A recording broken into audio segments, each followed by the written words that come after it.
আসসালামু আলাইকুম। চুয়াডাঙ্গা জেলার পিটিআর মোড়ে একটি সড়ক দুর্ঘটনায় একজন বৃদ্ধ মারা গেছে। বৃদ্ধটির নাম আইজাল হোসেন, পিতার নাম মৃত আহমদ মণ্ডল। তিনি 3 সন্তানের জনক। এই লাটাহাম্বারের রাস্তা পার হতে গিয়ে তিনি একজন কৃষক, রাস্তা পার হতে গিয়ে মারা গেছে। তো আমরা এই মুহূর্তে আমাদের সঙ্গে কয়েকজন মানুষ আছে, প্রত্যক্ষদর্শী যারা, তাদের সঙ্গে কথা বলবো এবং তাদের কাছে জানার চেষ্টা করব যে ঘটনা আসলে কি হয়েছিল, কি হয়েছিল ওখানে। উনি মাঠে বীজ দিয়ে উনি বাড়ি যাচ্ছিল।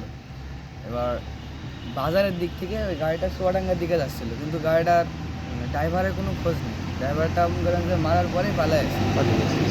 এবার রাস্তা পার হতে ওই যে সামনে বড় ডাল রয়েছে, ডালে উনি বাইরে গাড়ির তলায় ছিল। তারপরে গাড়িতে মনে করেন সে একটা বেড়ে খুনি ওই সাইডে সবাই গাড়িটা টেনে বের করে ওনার হসপিটাল পাঠিয়েছে। ঘটনাস্থলে কি মারা গেছিল নাকি? না, উনি তখন বেঁচে ছিলেন, কিন্তু খুব খারাপ অবস্থা ছিল। হ্যাঁ, কি হয়েছিল ওই জায়গায়, কিভাবে অ্যাক্সিডেন্ট হলো? আমি আমার দোকানে কাজ করছিলাম, কাজ করার পরে দেখছি হঠাৎ শব্দ। তারপরে দেখছি উনি বীজ দিয়ে বাসা যাচ্ছিল, তো ওখানে লাটাম্বার নিচে পড়ে গেছে।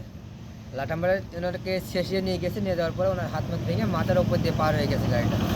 তারপরে আমরা সবাই ওখানে লোকজন মিলে গাড়িটা ঠেলে ধরে ওনাকে বের করলাম, বের করে হাসপাতালে পাঠালাম। কিন্তু হাসপাতালে যেই উনি মৃত্যুবরণ করেছে। এই গাড়িওয়ালার কোনো খোঁজ খবর পাওয়া যায়নি। গাড়িওয়ালা আসেনি? না, গাড়িওয়ালা আসেনি, সাথে সাথে পালাই পুলিশ গেছে। টুলিশ এসেছিল নাকি এখানে?